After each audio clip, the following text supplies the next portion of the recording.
नमस्कार, देशोन्नतीमध्ये मी ऐश्वर्या शिंदे आपलं स्वागत करते।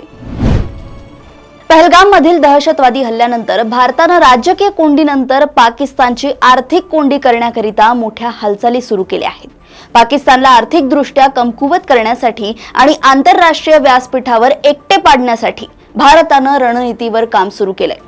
पण नेमकं भारताने काय केलंय जाणून घेऊया। फायनान्शियल ऍक्शन टास्क फोर्स कडून पाकिस्तानला पुन्हा ग्रे लिस्ट मध्ये टाकण्याची भारत मागणी करणार आहे। ग्रे लिस्टच्या यादीतून पाकिस्तानला 2022 मध्ये काढून टाकण्यात आले। असे असले तरी पाकिस्तानकडून दहशतवादी संघटनांना आश्रय दिला जात असल्याची भारताने सातत्याने भूमिका मांडली आहे। आंतरराष्ट्रीय समुदायाने पाकिस्तानवर कठोर कारवाई करावी अशी भारताची मागणी आहे। जर पाकिस्तानचा ग्रे लिस्ट मध्ये समावेश झाला तर पाकिस्तानला आर्थिक मदत मिळणं कठीण होईल। त्यांच्या अर्थव्यवस्थेवर आणखी दबाव निर्माण होऊ शकतो। पहलगाम मधील दहशतवादी हल्ल्यानंतर भारताने विरोध करूनही आंतरराष्ट्रीय नाणेनिधीने पाकिस्तानला कर्ज मंजूर केलंय। पाकिस्तान मिळणाऱ्या कर्जाच्या रकमेतून शस्त्रे खरेदी करत असल्याचं भारताने निदर्शनास आणून दिलंय। दहशतवादाला पाठिंबा देणाऱ्या पाकिस्तानला कर्ज देणं चुकीचं असल्याची भारताने स्पष्ट भूमिका मांडली आहे।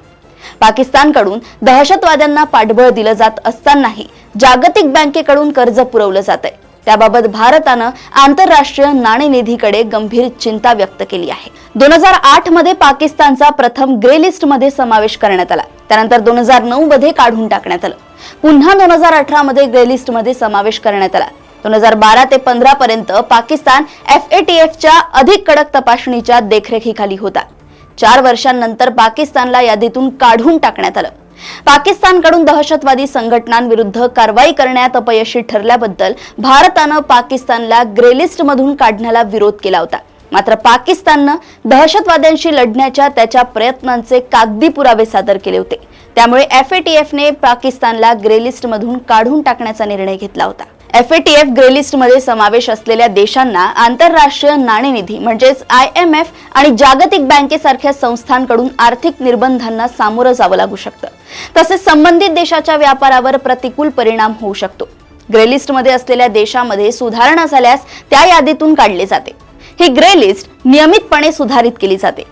कमी विकसित देशांवरील दबाव कमी करण्यासाठी आणि आंतरराष्ट्रीय वित्तीय व्यवस्थेला जास्त धोका निर्माण करणाऱ्या देशांवर लक्ष केंद्रित करण्यासाठी FATF चे काही निकष बदलले आहेत। एखाद्या देशाचा ग्रे लिस्ट मध्ये समावेश करताना तांत्रिक घटकांचा विचार केला जातो।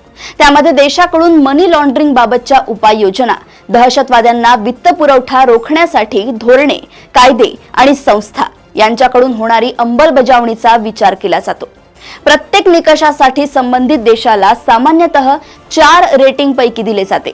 नियमांचं पालन न करणारे, अंशतः नियमांचं पालन करणारे, मोठ्या प्रमाणात नियमांचं पालन करणारे आणि नियमांचं सुसंगत पालन करणारे असे रेटिंग केले जाते। दहशतवाद आणि मनी लॉन्ड्रिंगच्या वित्तपुरवठा रोखण्याकरिता संबंधित देशातील यंत्रणेचं कार्य FATF च्या उद्दिष्टांची पूर्तता करत आहे की नाही याचं मूल्यांकन केलं जातं। पाकिस्तानकडून बंदी घातलेल्या अनेक दहशतवादी संघटनांना प्रत्यक्ष किंवा अप्रत्यक्षपणे पाठिंबा दिला जातोय।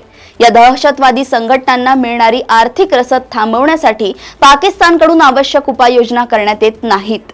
दहशतवाद विरोधी कडक कायदे लागू करण्याचं आश्वासन दिल्यानंतर पाकिस्तानला 2022 मध्ये ग्रे लिस्ट मधून काढून टाकण्यात आलं होतं। म्हणून आता जून 2025 मध्ये होणाऱ्या FATF बैठकीत पाकिस्तानला ग्रे लिस्ट मध्ये समावेश करण्याची मागणी भारत करणार आहे।